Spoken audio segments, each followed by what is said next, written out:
Good morning students. तो आज हम शुरू करने जा रहे हैं सेकेंड यूनिट। सेकेंड यूनिट का नाम है करंट इलेक्ट्रिसिटी। तो दो वर्ड्स लिखे मैंने। सबसे पहला वर्ड लिखा है मैंने करंट, दूसरा वर्ड लिखा है मैंने इलेक्ट्रिसिटी। सबसे पहले तो हमें इनका मतलब ही पता होना चाहिए, उसके बाद हम इसको आगे बढ़ाएंगे। इलेक्ट्रिसिटी का मतलब होता है चार्ज और करंट का मतलब होता है फ्लो ऑफ चार्ज। अगर कहीं पर भी इलेक्ट्रॉन्स हैं तो उसको हम बोलेंगे इलेक्ट्रिसिटी। एक्सेस में होने चाहिए इलेक्ट्रॉन्स, ये नहीं कि जितने इलेक्ट्रॉन्स हैं उतने प्रोटॉन्स हैं तो इलेक्ट्रिसिटी है, नहीं। अगर कहीं पर एक्सेस ऑफ इलेक्ट्रॉन है तो इसका मतलब वहां पर इलेक्ट्रिसिटी है। अब इलेक्ट्रिसिटी का मतलब होता है चार्ज, चार्ज का एग्जांपल है इलेक्ट्रॉन। अब हम इलेक्ट्रॉन्स की बात करेंगे, या हम इसकी बात नहीं करेंगे कि इलेक्ट्रॉन कितना लॉस हो रहा है या कितना गेन हो रहा है, हम इस चीज की बात नहीं करेंगे। अब हम बात करेंगे डायरेक्टली एलिमेंट्री पार्टिकल्स की, और उन एलिमेंट्री पार्टिकल में से एक एलिमेंट्री पार्टिकल है इलेक्ट्रॉन्स। तो इलेक्ट्रॉन्स को हम बोलते हैं इलेक्ट्रिसिटी। लेकिन अगर वही इलेक्ट्रॉन्स अगर फ्लो करते हैं एक पर्टिकुलर डायरेक्शन में तो उसका एक इफेक्ट आता है, वो जो इफेक्ट आता है उसको हम बोलते हैं करंट या फिर इलेक्ट्रिक करंट। अब एक बात आपने 10th क्लास में पढ़ी होगी। अब मान लो ये कंडक्टर है, पेन नहीं है, कंडक्टर है। अगर मैं इसको बैटरी या किसी सेल के साथ अगर जोड़ देता हूं तो इलेक्ट्रॉन्स जिस डायरेक्शन में जाएंगे उसकी ऑपोजिट डायरेक्शन में करंट आएगा। ये तो आपने पढ़ा था। अब इसके अंदर अगर इलेक्ट्रॉन्स ही मूव नहीं करेंगे तो क्या अपोजिट डायरेक्शन में कोई करंट आ जाएगा? कभी नहीं आएगा। इलेक्ट्रॉन्स को मूव करवाने के लिए हमें इसको बैटरी या सेल के साथ कनेक्ट करना जरूरी होता है, तभी इसके अंदर इलेक्ट्रॉन्स फ्लो करते हैं, और फ्लो ऑफ इलेक्ट्रॉन्स के कारण जो इफेक्ट आता है उसी को हम बोलते हैं इलेक्ट्रिक करंट। ठीक है। अब ये जो इलेक्ट्रिक करंट है इसके 3 पार्ट है। पहला पार्ट है इलेक्ट्रिक करंट एंड रेजिस्टेंस, दूसरा पार्ट है इलेक्ट्रिक मेजरमेंट, और तीसरा पार्ट है हीटिंग इफेक्ट ऑफ करंट। ये 3 पार्ट है। पहला पार्ट आज हम शुरू करने जा रहे हैं। पहला पार्ट का नाम है electric current and measurement, sorry electric current and resistance. Electric current and resistance, इसको हम बोलते हैं यूनिट सेकंड का ए पार्ट। ये पार्ट बहुत ही सिंपल है, बहुत ही सिंपल। इसके अंदर से 2-3 टॉपिक सिलेबस से कट भी चुके हैं। वो जो टॉपिक सिलेबस से कट चुके हैं वो मैं आपको यहां पर नहीं करवाऊंगा क्योंकि टाइम की कमी है। अगर आपको फर्दर स्टडीज के लिए करना हो तो आप अपने घर पे कर सकते हैं। ठीक है। तो यूनिट सेकंड का ए पार्ट है इलेक्ट्रिक करंट एंड रेजिस्टेंस। जो इसका फर्स्ट और फॉरमोस्ट टॉपिक है वो है करंट कैरियर्स।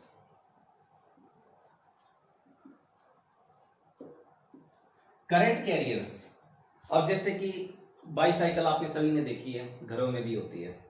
साइकिल के पीछे कैरियर होता है। वो कैरियर काम क्या करता है? वो सामान को एक जगह से लेकर दूसरी जगह तक कैरी करने में हेल्प करता है, उसीलिए हम उसको क्या बोलते हैं? कैरियर। ठीक है। जो सामान को कैरी करे उसको हम कैरियर बोलते हैं। अब लॉरी होती है या फिर ट्रैक्टर के पीछे ट्रॉली होती है, उनका काम क्या होता है? सामान को एक जगह से लेकर दूसरी जगह तक ट्रांसपोर्ट करना। वो सामान को कैरी करते हैं, इसलिए हम ट्रॉली को या लॉरी को हम बोलते हैं कैरियर। अब यहां पर करंट को कैरी करने वाले जितने भी पार्टिकल्स होते हैं, जितने भी पार्टिकल्स, उसी को हम बोलते हैं करंट कैरियर। अब यहां पर 3 तरीके की बॉडी होती है। एक होता है सॉलिड, एक होती है लिक्विड और एक होती है गैस। सबसे पहले हम बात करेंगे सॉलिड की, दूसरी बात होगी इसके अंदर लिक्विड की, और तीसरी बात होगी इसके अंदर गैस की। जो सॉलिड होता है उसके अंदर जो करंट कैरियर्स होते हैं वो होते हैं इलेक्ट्रॉन्स।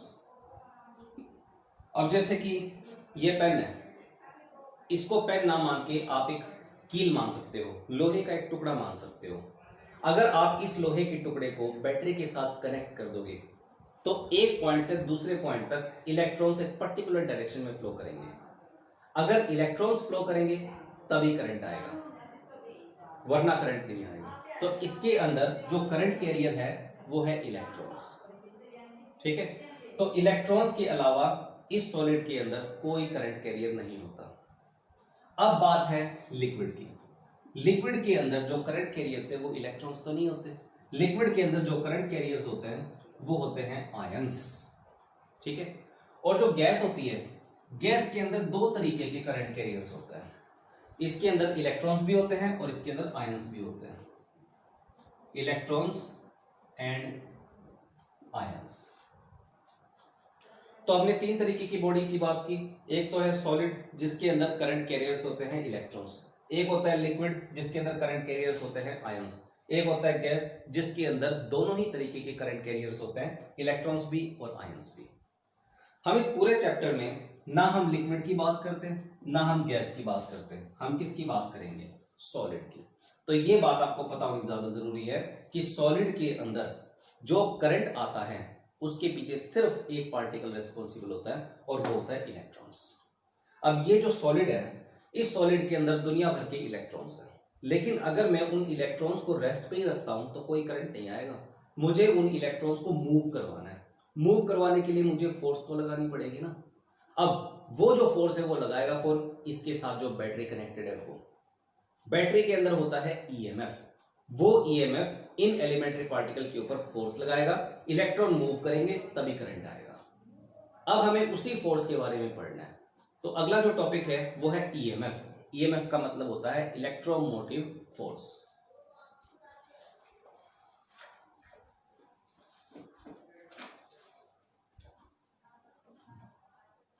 तो हमारा जो नेक्स्ट टॉपिक है वो है इलेक्ट्रोमोटिव फोर्स। इलेक्ट्रोमोटिव फोर्स को हम ईएमएफ से भी लिखते हैं, ठीक है। सबसे पहले मैं इसको समझा रहा हूं और इसको समझना बहुत ज्यादा जरूरी है आपके लिए। सिर्फ रट्टा नहीं लगाना, इसको पकड़ना है, ठीक है। मान लो ये एक बीकर ले लिया हमने कांच का, ठीक है। इस बीकर के अंदर हमने एक लिक्विड ले लिया और उस लिक्विड को आप केमिस्ट्री की भाषा में इलेक्ट्रोलाइट बोलते हो। तो हमने एक बीकर लिया, बीकर के अंदर हमने इलेक्ट्रोलाइट ले लिया। इस इलेक्ट्रोलाइट के अंदर मैंने दो इलेक्ट्रोड्स खड़े कर दिए। एक इलेक्ट्रोड ये खड़ा कर दिया, एक इलेक्ट्रोड ये खड़ा कर दिया। तो मैंने दो इलेक्ट्रोड्स ऐसे खड़े कर दिए, इसको हम बोलेंगे इलेक्ट्रोड्स। तो मैंने क्या किया? एक बीकर लिया, बीकर के अंदर मैंने इलेक्ट्रोलाइट ले लिया, इलेक्ट्रोलाइट के अंदर मैंने दो इलेक्ट्रोड्स खड़े कर दिए। एक पहला इलेक्ट्रोड तो ये है, दूसरा इलेक्ट्रोड ये है। ये है पॉजिटिव टर्मिनल, ये है नेगेटिव टर्मिनल, ठीक है। अब मैं क्या करता हूं, पहले जो इलेक्ट्रोड है इसके ऊपर मैंने एक पॉइंट ले लिया ए, और जो दूसरा इलेक्ट्रोड है इसके ऊपर मैंने दूसरा पॉइंट ले लिया बी, ठीक है। अब दो कंडीशंस होती हैं। पहली कंडीशन तो ये है कि मैं इस पॉजिटिव टर्मिनल को इस नेगेटिव के साथ कनेक्ट करूं, ऐसे ही। पहली कंडीशन तो ये है। दूसरी कंडीशन ये है कि मैं इस पॉजिटिव टर्मिनल को नेगेटिव टर्मिनल के साथ कनेक्ट ना करूं। अगर मैं इसको इसके साथ कनेक्ट करता हूं तो ये वाला सर्किट क्लोज्ड सर्किट कहलाता है, और क्लोज्ड सर्किट के अंदर करंट हमेशा फ्लो करेगा, ठीक है। लेकिन अगर मैं इसको इसके साथ कनेक्ट नहीं करता तो ये सर्किट ओपन सर्किट कहलाएगा, और ओपन सर्किट के अंदर कभी भी करंट फ्लो नहीं करता। क्लियर है बात? अब बात आती है इलेक्ट्रोमोटिव फोर्स होता क्या है। इलेक्ट्रोमोटिव फोर्स को समझने के लिए मुझे इस पॉजिटिव टर्मिनल को इस नेगेटिव टर्मिनल के साथ कनेक्ट नहीं करना, मुझे ओपन सर्किट रखना है। कौन सा सर्किट? Open circuit. जब ये सर्किट ओपन होता है तो उस टाइम ये जितने भी इलेक्ट्रोलाइट्स मैंने इसके अंदर डाले हैं ना, उसके अंदर जो आयंस होता है जिसको हम बोलेंगे करंट कैरियर्स, वो मूव करेंगे एक पॉइंट से लेकर दूसरे पॉइंट तक। दोबारा बोल रहा हूं, जब मैंने बीकर ले लिया, इलेक्ट्रोलाइट ले लिया, इलेक्ट्रोड्स ले लिया, लेकिन मैं कनेक्ट नहीं करता, सर्किट को ओपन रखता हूं, तो उस टाइम इलेक्ट्रोलाइट के अंदर जो आयंस है वो एक पॉइंट से लेकर दूसरे पॉइंट तक मूव करेंगे, जिसके कारण ए और बी पॉइंट के बीच में एक पोटेंशियल डिफरेंस क्रिएट हो जाएगा, ठीक है। ओपन सर्किट के अंदर ए और बी पॉइंट के बीच में जो पोटेंशियल डिफरेंस क्रिएट हो जाता है उसी पोटेंशियल डिफरेंस को हम क्या बोलते हैं? ईएमएफ। ठीक है, ईएमएफ का मतलब क्या होता है? It is defined as the potential difference created in between A and B on the electrodes when circuit is open।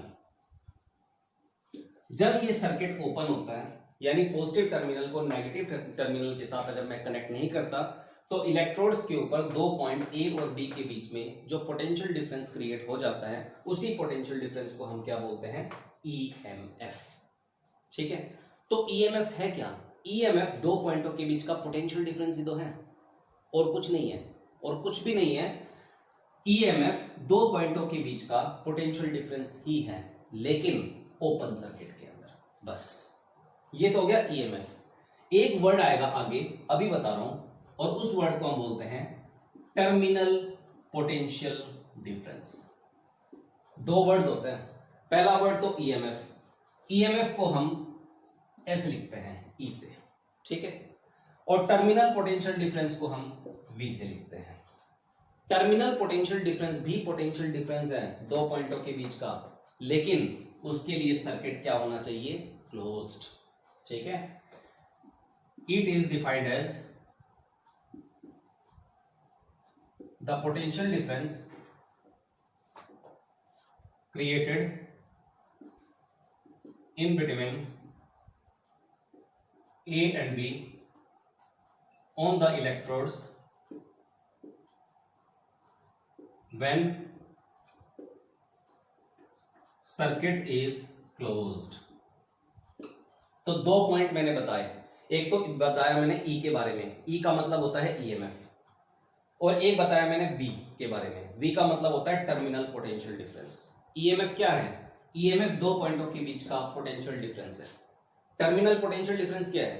Terminal potential difference भी दो पॉइंटों के बीच का पोटेंशियल डिफरेंस ही है, लेकिन जब हम ईएमएफ पढ़ते हैं तो सर्किट ओपन होना चाहिए, और जब सर्किट ओपन होगा तो करंट की वैल्यू कितनी होगी? 0। लेकिन जब हम टर्मिनल पोटेंशियल डिफरेंस पढ़ते हैं तो सर्किट क्लोज्ड होना चाहिए, और जब सर्किट क्लोज होगा तो करंट की कुछ ना कुछ वैल्यू होगी, मतलब करंट की वैल्यू 0 नहीं होगी। ठीक है, ये डिफरेंस है। अब इन दोनों में एक सिमिलरिटी भी है, चाहे ईएमएफ हो चाहे टर्मिनल पोटेंशियल डिफरेंस हो, उन दोनों की यूनिट सेम होती है। इसकी यूनिट होती है वोल्ट या फिर जूल पर कूलम्ब, इसकी भी यूनिट होती है वोल्ट या फिर जूल पर कूलम्ब। हम एक स्टैंडर्ड यूनिट का यूज करते हैं। जूल पर कूलम्ब आपको याद रहे ना रहे, आप सिर्फ दो बात याद रखना, ईएमएफ की यूनिट होती है वोल्ट, टर्मिनल पोटेंशियल डिफरेंस की यूनिट होती है वोल्ट। ईएमएफ को हम लिखते हैं ई से, टर्मिनल पोटेंशियल डिफरेंस को हम लिखते हैं वी से। ईएमएफ तब डिफाइन होता है जब सर्किट ओपन हो, टर्मिनल पोटेंशियल डिफरेंस वी तब डिफाइन होता है जब सर्किट क्लोज्ड हो, ई तब डिफाइन होता है जब करंट फ्लो ना करे, वी तब डिफाइन होता है जब करंट फ्लो करे। ईएमएफ और टर्मिनल पोटेंशियल डिफरेंस दो पॉइंटों के बीच का पोटेंशियल डिफरेंस ही होता है, इसके अलावा कुछ भी नहीं होता। क्लियर है? ये तो बात होगी ईएमएफ की। अब मैं ईएमएफ को एक देसी तरीके से बताता हूं कि एक्चुअली में ईएमएफ क्या है।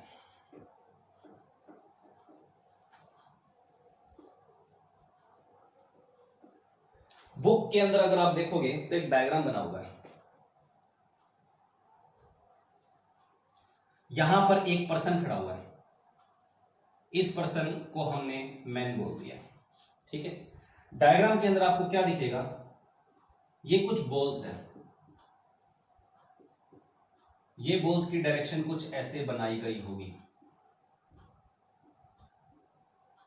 ऐसे। अब इस डायग्राम के अंदर हम क्या देख सकते हैं? अब जैसे कि मैं इसको डेली लाइफ के एग्जांपल के साथ रिलेट करवाता हूं। मान लो यहां पर एक बच्चा खेल रहा है, बीच में मैं खड़ा हूं, मैं नहीं खेल रहा, वहां पर दूसरा बच्चा खेल रहा है। ठीक है, ये बच्चा और वो बच्चा आपस में खेल रहे हैं। और मैं यहां पर खड़े होके उन दोनों बच्चों का खेल देख रहा हूं, ठीक है। वो बॉल से खेल रहे हैं, तो गलती से वहां से बॉल मेरे हाथ में आ गई है, ठीक है। फिर उसने मेरे को बोला भैया बॉल फेंकना, तो मैंने क्या किया, बॉल को उसकी तरफ फेंक दिया। सबसे पहले बॉल मेरी तरफ आई, मैंने बॉल को उसको दे दिया। मतलब वो बच्चा बॉल उसको देना चाहता था पहले, लेकिन गलती से वो बॉल उसने मुझे दे दी। फिर मैंने क्या किया, बॉल को उसी को दे दिया। अब सोच के देखो, अगर मैं बॉल उसको दे रहा हूं तो मुझे देने के लिए फोर्स तो लगानी पड़ेगी ना।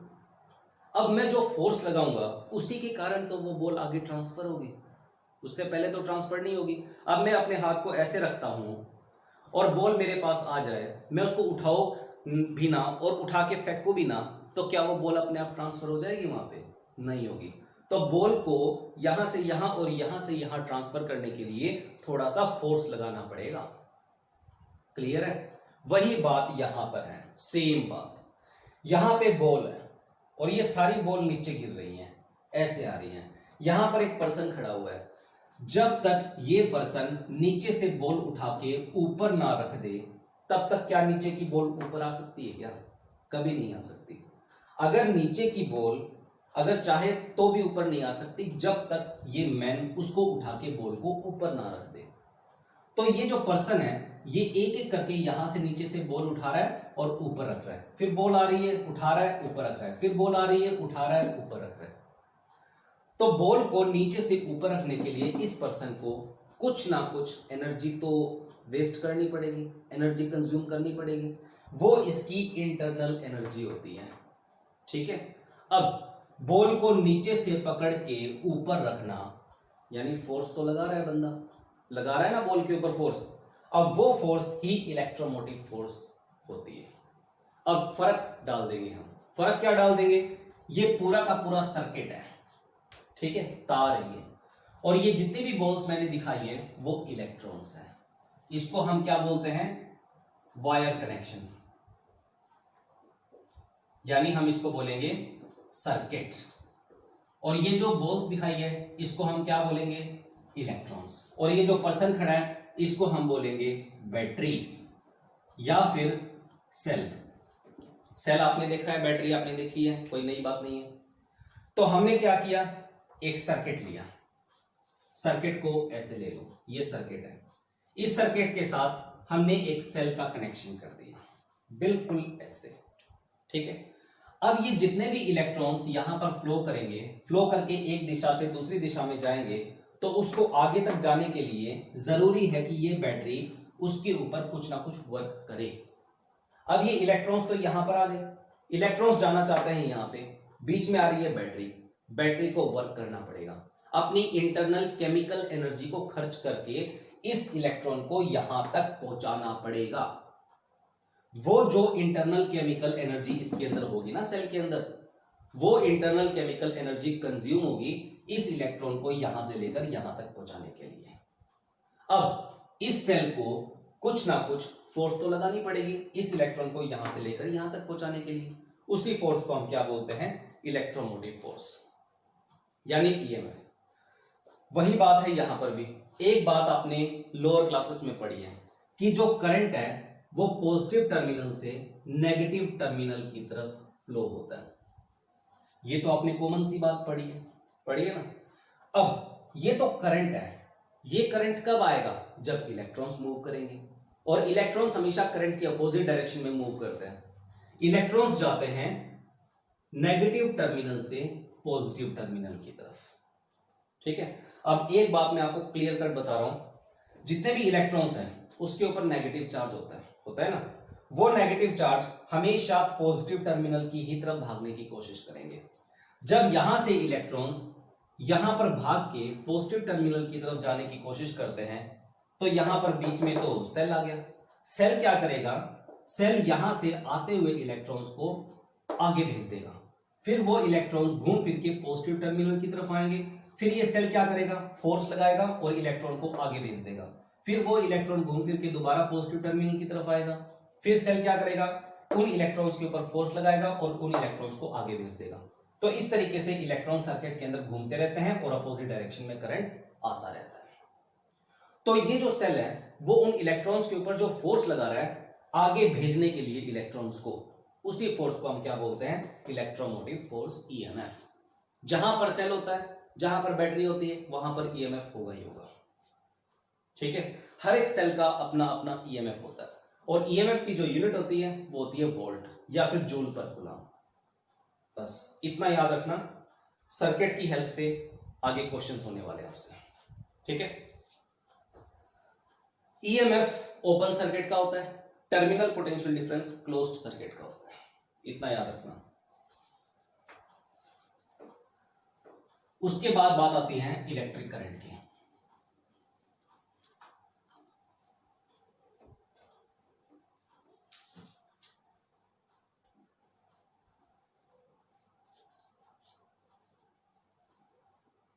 इलेक्ट्रिक करंट को हम आई से लिखते हैं, बहुत ही सिंपल सा टॉपिक है। इसके अंदर जो चीजें इंपॉर्टेंट है वो बता रहा हूं, बाकी बहुत ही सिंपल सी चीजें हैं, 10th क्लास वाली है, वो पढ़ लेना। इलेक्ट्रिक करंट ये क्या होता है, एक बात आपने 10th क्लास में पढ़ी होगी, it is defined as the rate of flow of charge. ठीक है, यानी चार्ज डिवाइडेड बाय टाइम। तो करंट का फॉर्मूला होता है चार्ज डिवाइडेड बाय टाइम। इसको हम डिफाइन कैसे करेंगे, current is defined as the rate of flow of charge, कि चार्ज का रेट ऑफ फ्लो क्या है उसी के हिसाब से उसके करंट आएगा।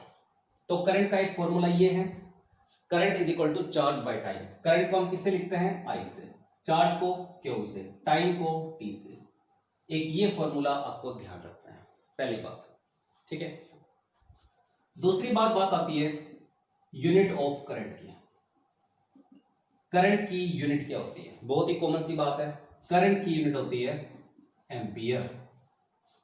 एम्पियर को हम लिखते हैं ए से, कई बार ए एम पी से भी लिख देते हैं। ठीक है, एक होता है एमीटर, एक होता है एम्पियर। एम्पियर तो होगी करंट की यूनिट, लेकिन एमीटर एक ऐसी डिवाइस होगी जो करंट को मेजर करके बताए। एमीटर और एम्पियर दो अलग अलग चीजें हैं, मिक्स मत करना। तो यूनिट ऑफ करंट है एम्पियर। अब हम ये देखेंगे कि 1 एम्पियर होता क्या है। डेफिनेशन ऑफ 1 एम्पियर, कि 1 एम्पियर क्या होता है। तो I is equal to Q by T है। करंट की जो यूनिट होती है वो होती है एम्पियर। क्यू की जो यूनिट होती है वो होती है कूलम्ब। टाइम की जो यूनिट होती है वो होती है सेकंड। ठीक है, 1 1 1 लगा दो, तो 1 एम्पियर किसके बराबर हो गया, 1 कूलम्ब बाई 1 सेकंड के बराबर हो गया। यहां से आप डिफाइन कर सकते हो 1 एम्पियर। अगर किसी भी कंडक्टर के अंदर अगर 1 सेकंड के अंदर 1 कूलम्ब चार्ज अगर फ्लो करता है तो जितना करंट आएगा उस करंट को हम क्या बोलेंगे, 1 एम्पियर। अब जैसे कि मान लो ये कंडक्टर है, ये कंडक्टर है, ठीक है, इस कंडक्टर को मैं कनेक्ट कर देता हूं एक सेल के साथ, क्लोज्ड सर्किट बना दिया मैंने। ठीक है, मैं यहां पर टाइम लेता हूं 1 सेकंड का। मैं उस 1 सेकंड के अंदर जो चार्ज फ्लो करवाऊंगा वो करवाऊंगा 1 कूलम्ब। ठीक है, अगर इस सर्किट के अंदर 1 सेकंड में अगर 1 कूलम्ब चार्ज अगर फ्लो करता है तो इस पूरे सर्किट के अंदर जो करंट आएगा वो होगा 1 एम्पियर। दोबारा बोल रहा हूं, if in the given circuit in 1 second if 1 coulomb charge is made to flow then the current appears is said to be 1 ampere। Clear है बात। अब नेक्स्ट बात, एक बात मैंने आपको अभी भी बताई है और आपने 10th क्लास में पढ़ी होगी। इस पॉइंट को हमने बोल दिया ए, इस पॉइंट को हमने बोल दिया बी। एक बात आपको क्लियर कट दिख रही है, पॉजिटिव टर्मिनल से नेगेटिव टर्मिनल की तरफ करंट फ्लो करेगा, ये बात आपको क्लियर कट दिख रही है। अब इसके अंदर जितने भी नंबर ऑफ इलेक्ट्रॉन्स होते हैं एक बना लो, वो इलेक्ट्रॉन्स करंट की अपोजिट डायरेक्शन में पहले फ्लो करेंगे, फिर बाद में करंट आएगा। पहले तो इलेक्ट्रॉन्स ऐसे मूव करेंगे जितने भी इलेक्ट्रॉन्स हैं। क्यों? क्योंकि इसके अंदर जो इलेक्ट्रॉन्स है ना वो नेगेटिव टर्मिनल के साथ अटैच्ड है, वो कहां भागने की कोशिश करेंगे, पॉजिटिव टर्मिनल की तरफ, क्योंकि उसके ऊपर नेगेटिव चार्ज है। जैसे ही इलेक्ट्रॉन्स इस तरफ फ्लो करने की कोशिश करेंगे ना, अपोजिट डायरेक्शन में करंट आएगा। और एक बात आपको पता होनी चाहिए कि इलेक्ट्रॉन्स कभी भी एक पॉइंट से लेकर दूसरे पॉइंट तक फ्लो नहीं करते। इलेक्ट्रॉन्स आगे वाले इलेक्ट्रॉन के ऊपर फोर्स लगाते हैं, अपनी एनर्जी और मोमेंटम ट्रांसफर करते हैं। फिर सेकंड नंबर का इलेक्ट्रॉन्स थर्ड नंबर के इलेक्ट्रॉन्स के ऊपर फोर्स लगाता है, अपनी एनर्जी और मोमेंटम ट्रांसफर करता है। थर्ड नंबर का इलेक्ट्रॉन्स फोर्थ नंबर के इलेक्ट्रॉन्स के ऊपर फोर्स लगाता है और एनर्जी और मोमेंटम ट्रांसफर करता है। इलेक्ट्रॉन सारे के सारे वहीं पर रहते हैं जहां पर है कंडक्टर के अंदर, ठीक है, लेकिन वो सारे इलेक्ट्रॉन्स एक दूसरे के ऊपर फोर्स लगाते हैं और अपनी एनर्जी और मोमेंटम को ट्रांसफर कर देते हैं। इसका जो इफेक्ट पैदा होता है वो अपोजिट डायरेक्शन में पैदा होता है, अपोजिट डायरेक्शन में, और वो इफेक्ट को हम क्या बोलते हैं, इलेक्ट्रिक करंट। पहले इलेक्ट्रॉन्स फोर्स लगा के एनर्जी और मोमेंटम ट्रांसफर करेंगे, फिर उसके अपोजिट डायरेक्शन में उसका इफेक्ट आएगा जिसको हम बोलते हैं इलेक्ट्रिक करंट आए। क्लियर है? तो इसका मतलब ये हुआ कि इलेक्ट्रॉन्स की एक पर्टिकुलर डायरेक्शन है, इलेक्ट्रॉन्स की एक पर्टिकुलर डायरेक्शन होने के कारण सर्किट के अंदर इलेक्ट्रिक करंट की भी एक पर्टिकुलर डायरेक्शन है। इलेक्ट्रिक करंट की जो डायरेक्शन होती है वो पॉजिटिव टर्मिनल से नेगेटिव टर्मिनल की तरफ होती है ना। करंट की कोई ना कोई वैल्यू है, करंट की कोई ना कोई डायरेक्शन है, फिर तो इलेक्ट्रिक करंट को वेक्टर क्वांटिटी होना चाहिए ना। लेकिन जो इलेक्ट्रिक करंट है, इलेक्ट्रिक करंट ये एक स्केलर क्वांटिटी है, हजम होने वाली बात नहीं है। इलेक्ट्रिक करंट की वैल्यू होती है, इलेक्ट्रिक करंट की डायरेक्शन होती है, फिर भी वो स्केलर क्वांटिटी। ऐसे कैसे? किसी भी क्वांटिटी को वेक्टर क्वांटिटी होने के लिए उसको वेक्टर्स के, स्केलर्स के सारे रूल्स को फॉलो करना जरूरी है। यही प्रॉब्लम है इलेक्ट्रिक करंट के साथ। इलेक्ट्रिक करंट की बेशक मैग्नीट्यूड होता है, इलेक्ट्रिक करंट की बेशक डायरेक्शन होती है, लेकिन इलेक्ट्रिक करंट कुछ वेक्टर एडिशंस के रूल को फॉलो नहीं करती, जिसके कारण इलेक्ट्रिक करंट वेक्टर क्वांटिटी होते हुए भी वो स्केलर है। तो ओवरऑल इसका आंसर क्या होगा? Electric current is a scalar quantity because it does not follow some of the vector additions rule, though it have a direction, though it have a magnitude. ठीक है, ये चीज आपको अच्छे तरीके से याद रखनी है। क्लियर है? यहां तक था सेकंड यूनिट का बेसिक कंसेप्ट। जो हम अगला लेक्चर करेंगे वहां से डेरिवेशंस शुरू हो जाएंगे। तो जो टॉपिक होगा वो होगा ड्रिफ्ट वेलोसिटी, वहां से चीजें इंपॉर्टेंट भी शुरू होंगी। ठीक है, तो आज के लिए बस इतना ही, अगला काम हम अगले लेक्चर के अंदर करेंगे।